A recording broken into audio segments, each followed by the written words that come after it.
آج ہم آپ کو ایک ایسے گھر کی کہانی سناتے ہیں جہاں کالو کووا اور اس کی پتنی رہتے تھے۔ ارے پرنتو ابھی تک سوئے ہوئے ہو؟ ارے میرا ناشتہ کون بنائے گا؟ کب کا میں ناشتے کا انتظار کر رہی ہوں۔ جلدی سے اٹھو، میرا ناشتہ بناؤ، اور پھر تم نے کام پر بھی تو جانا ہے، اور میرے لیے اچھا بھوجن بھی تلاش کر کے تو لانا۔ کتنی بار کہا ہے میرا ناشتہ صبح میرے بیڈ پر لا کر دیا کرو۔ پھر رانو کوی کا پتی جا کر ناشتہ بنا کر پتنی کے سامنے لا کر رکھ دیتا ہے۔ اتنے میں ان کے گھر ٹنٹونی صبح آ جاتی ہے۔ ارے ٹنٹونی، تم کیوں ہمارے گھر صبح آئی ہو؟ کوئی کام ہے تمہیں؟ ہاں، میں تو کام سے ہی آئی تھی، لیکن تمہارے تو بہت مزے ہیں۔ تیرا پتی تو بہت اچھا ہے، تمہیں تو ناشتہ بنا کر تمہیں بیڈ پر لا کر دیتا ہے۔ ارے مجھے دیکھ کر بہت حیرانی ہوئی ہے۔ ہمارے گھر تو ہم اپنے پتی کو ناشتے بنا کر دیتے ہیں، ان کے سارے کام بھی کرتے ہیں۔ ارے ٹنٹونی، تم اس بات کو بالکل چھوڑو، تم جس کام سے آئی ہو تم اپنا کام بتاؤ۔ ارے مٹھو طوطے نے اپنے گھر دعوت رکھی ہے، انہوں نے مجھے بھیجا ہے کہ آپ کے گھر شام کی دعوت دینے جاؤں، اور میں اسی لیے آپ کے گھر مٹھو طوطے کی طرف سے دعوت دینے آئی ہوں۔ انہوں نے ایک بڑی دعوت رکھی ہے، جنگل کے سارے پکشی ان کی دعوت پر آئیں گے۔ ان لوگوں نے تمہیں بھی اور کالو کوے کو بھی بلایا ہے۔ اچھا، تو مٹھو طوطے نے تمہیں بھیجا ہے ہمارے گھر۔ ارے ان کو کہہ دینا ہم شام کو آپ کے گھر پہنچ جائیں گے۔ ٹھیک ہے، میں اب چلتی ہوں، اور آپ لوگ ناشتہ کرو۔ ارے تم بھی تو ہمارے ساتھ ناشتہ کر کے جاؤ نا۔ نہیں، میں چلتی ہوں اب اپنے گھر۔ ارے رانو، میں نے سنا ہے ٹنٹونی تو ہمیں شام کے کھانے کے پر بلانے آئی تھی۔ ارے میں ندی پر جا کر نہا لیتا ہوں، ارے پھر شام کو دعوت پہ جائیں گے۔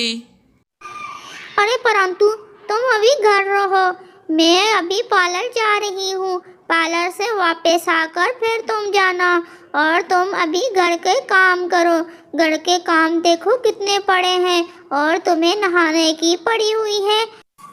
ارے میں شام کے لیے تیار ہونے کے لیے پارلر جا رہی ہوں، تم گھر کے سارے کام ختم کر لینا، اور کل کے لیے بھوجن بھی لا کر رکھ دینا۔ پھر کالی کوی اور اس کا پتی اپنے اپنے کاموں پر نکل پڑتے ہیں۔ رانو کوی پارلر پہنچ جاتی ہے اور پارلر والی سے کہتی ہے میرا اچھا سا میک اپ کر دو تاکہ میں سب سے زیادہ دعوت پر خوبصورت لگوں۔ پرنتو گھر کے کاموں میں مصروف ہو جاتا ہے، اور وہ برتن دھونے لگ جاتا ہے، اور وہ سارا دن کام میں بزی رہتا ہے۔ ارے رانو نے اتنا ٹائم لگا دیا، ابھی تک واپس نہیں آئے، میں کس ٹائم جاؤں گا ندی پر نہانے کے لیے۔ اتنے میں رانو کوی آ جاتی ہے اور اسے کہتی ہے چلو دیر ہو رہی ہے، شام ہوگی ہے، سب ہمارا انتظار کر رہے ہوں گے۔ رانو کوی کالو کو ایسے ہی اپنے ساتھ لے جاتی ہے۔ سارے پکشی رانو کوی کی بہت تعریف کرتے ہیں۔ ارے رانو، تم تو آج بہت خوبصورت لگ رہی ہو، کس پارلر سے تیار ہونے گئی تھی؟ ارے میں پاس ہی ایک پارلر پر گئی تھی، وہ بہت اچھا تیار کرتی ہے۔ مٹھو طوطا مذاق اڑاتے ہوئے کہتا ہے ارے اس کی پتی کو دیکھو، اس کی کیا حال بنی ہوئی ہے، اور یہ پارلر سے تیار ہو کر آئی ہے۔ کالو یہ بات سنتے ہی وہاں سے دعوت کھائے بغیر بھاگ جاتا ہے، پرنتو ایک درخت کے نیچے جا کر اداس بیٹھا ہوتا ہے۔ وہاں ایک میٹھی طوطی آ کر اس سے پوچھتی ہے، پرنتو اسے سارے حالات بتاتا ہے، اور میٹھی طوطی اسے ایک مشورہ دیتی ہے، اگر تم میرے اس مشورے پر عمل کرو گے تو تم کامیاب ہو جاؤ گے۔